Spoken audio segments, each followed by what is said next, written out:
Galen loved to hike and to camp.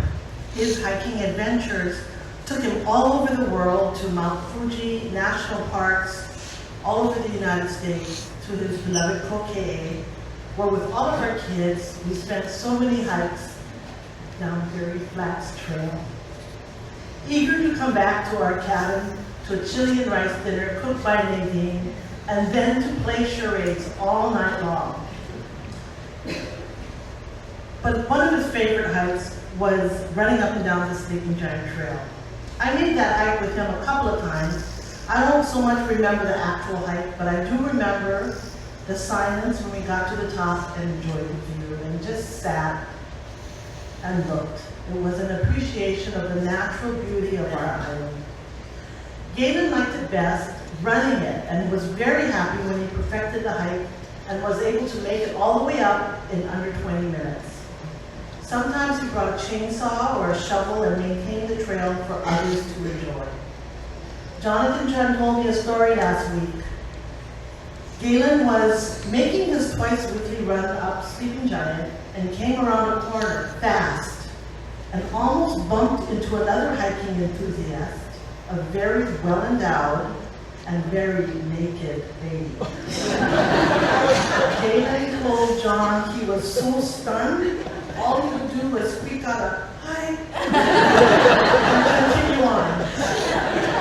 True to Galen's reserved nature, he never told me or Curtis about that experience. Our family spent years going on ski trips, taking the kids to college tours, and you'll see some of those pictures here. It's the only time you'll actually see Galen, when we had a photo op. Usually, he was nowhere to be seen, or way in the distance, holding up the rear. While we were eating dinner at camp, he'd be wiping down the table or sweeping the walkway.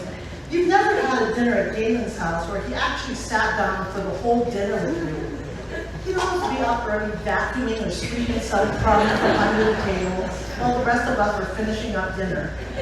One year for camp, he was gone so often, we made these "Where's Galen?" Somebody asked me where I got his picture from, and I said all I did was Google Japanese nerd.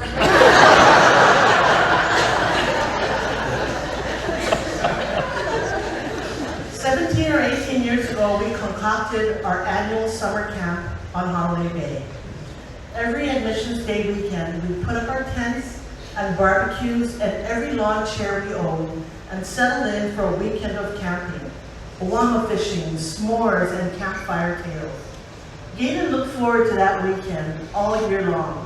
He spent hours, not billable hours, but researching hot water tanks, hammocks, and other gadgets to take with us camping. We taught the kids how to fish, how to make a fire, how to catch sand crabs, how to pilot a boat. We took the grandmas with us, and when they got too old to hike down to our secret Owama fishing spots, we hooked up harnesses and lowered them down to the beach, relaying them past the lahala trees and rocky outcroppings. We laughed the whole time. We created stories that we retold every year. There was a time Galen splashed a little too much white kerosene on the driftwood, and when he lit the campfire, whoosh, he lost his eyebrows.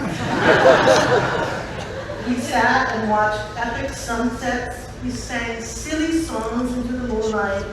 We ate shave ice and chili pepper chicken. One camp, Galen forgot to set the handbrake on his beloved Toyota pickup truck, and it wobbled down into a tree, denting the front bumper.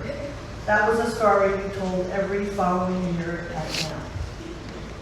We started our own law firm with Shirmizu almost 20 years ago, 15 years ago. It was just like going to camp every Monday morning, but just with nicer t-shirts and underwear.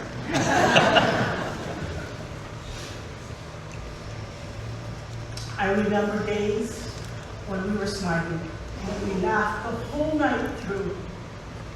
I remember when we were younger, we used to catch opo in the mountain streams. Galen was a gentleman. He was kind and honest and never had a bad thing to say about anyone. He was a perfectionist, a neat freak, an obsessive compulsive, and we teased him about it mercilessly. But really, he was a perfectionist about being a husband to Nadine, of whom he was so proud. He beamed whenever you mentioned her name. He was so proud of her accomplishments. Of Casey and Reese, there was no prouder father, and they have become the fine young people that he cherished, and I know how much he loved them and admired them for their accomplishments. Galen was a consummate professional. He was an awesome attorney. All of his clients fell in love with him. He was a pretty good writer, considering he graduated from Kapa'a High School.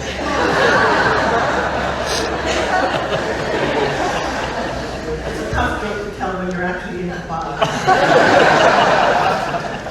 He once drafted a condominium property regime document for a client who was selling a special piece of property.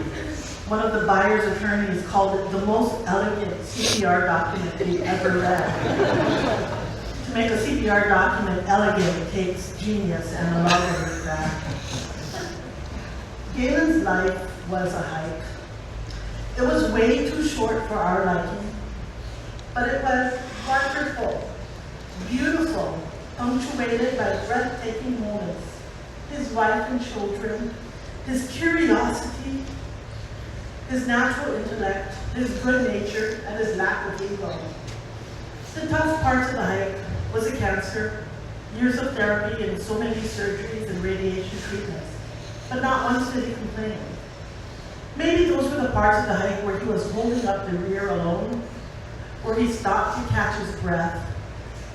Galen was always in the other room, the other tent, fishing at the other spit of sand, holding up the rear, lingering to catch the last of the sunset. As John Muir, the nature activist, said in a famous quote, "The mountains are calling, and I must go." Maybe this is just another adventure for Galen. Once again, he is just out of sight, around the bend, perhaps off scouting ahead for the rest of us. In some mysterious and beautiful way, he is still with us, certainly. His wry smile, his quiet presence, that twinkle in his eye. Good hiking, Galen, our friend. Good hiking.